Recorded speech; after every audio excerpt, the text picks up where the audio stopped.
Hello အားလုံးပဲမင်္ဂလာပါကျွန်တော်တို့ ACN CCTV Mandalay မှာအားလုံးကိုပြီးတော့ကြိုဆိုလိုက်ပါတယ်ဒီနေ့ကျွန်တော်မိတ်ဆက်ပေးခြင်းနဲ့အကြောင်းအရာလေးရတော့ကျွန်တော်တို့ CCTV တွေမှာမရှိမဖြစ်လိုအပ်တဲ့ power supply လေးအကြောင်းဖြစ်ပါတယ်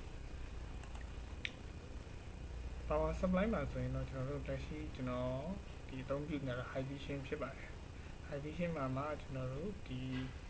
သူကမုံ3ရုပ်ပါမယ်ပေါ့နော်extra လောင်းမှုရ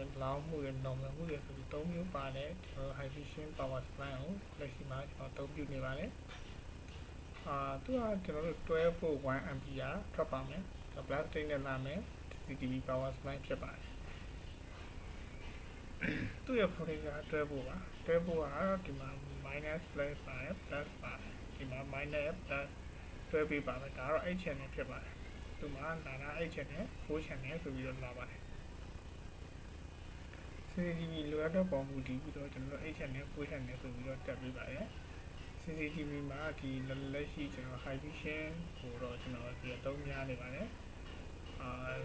တခြား brand တွေလည်းကျွန်တော်သုံးပါတယ်ဒါပေမဲ့တော့ဆိုတော့ဒီ high vision ကိုကျွန်တော်တို့အများဆုံးအသုံးပြုနေတာဖြစ်ပါတယ်ဒီတော့ကတော့ကျွန်တော်တို့ဒီတန်နဲ့လာတဲ့ fan နဲ့ဟာတွေပေါ့နော်အဲ့ဒါတွေကိုကျွန်တော်တို့အသုံးပြုတာဖြစ်ပါတယ်ဒီမှာအားနည်းချက်အားတက်ချက်ကတော့ဒီ AC နဲ့ပဲကျွန်တော်တို့အသုံးပြုတာပိုပေါပါတယ်တချို့အိမ်တွေမှာတော့ဒီ solar ကိုတက်ထားပြီးတော့ AC ပြောင်းထားတဲ့ solar နဲ့ battery ကိုနဲ့တိုက်ရိုက်သုံးမယ်ဆိုရင်တော့ဒီပစ္စည်းတွေကပျက်စီးနိုင်ပါတယ်ဒီ CCTV နဲ့ပတ်သက်ပြီးတော့ကျွန်တော်တို့စားရလုပ်ချင်တယ်ဆိုရင်ကျွန်တော်တို့ ACN CCTV Mandalay ကိုဆက်သွယ်လို့ရပါတယ်ဖုန်းနံပါတ်တွေကတော့3998984199ဖြစ်ပါတယ်ဒီ page ရဲ့ဟိုမှာလည်းကျွန်တော်တင်ပေးထားပါတယ် page မှာလည်းကျွန်တော်တို့ဖုန်းနံပါတ်လေးတင်ပေးထားပါတယ်ဆက်သွယ်လို့ရမယ်အားလုံးကျေးဇူးတင်ပါတယ်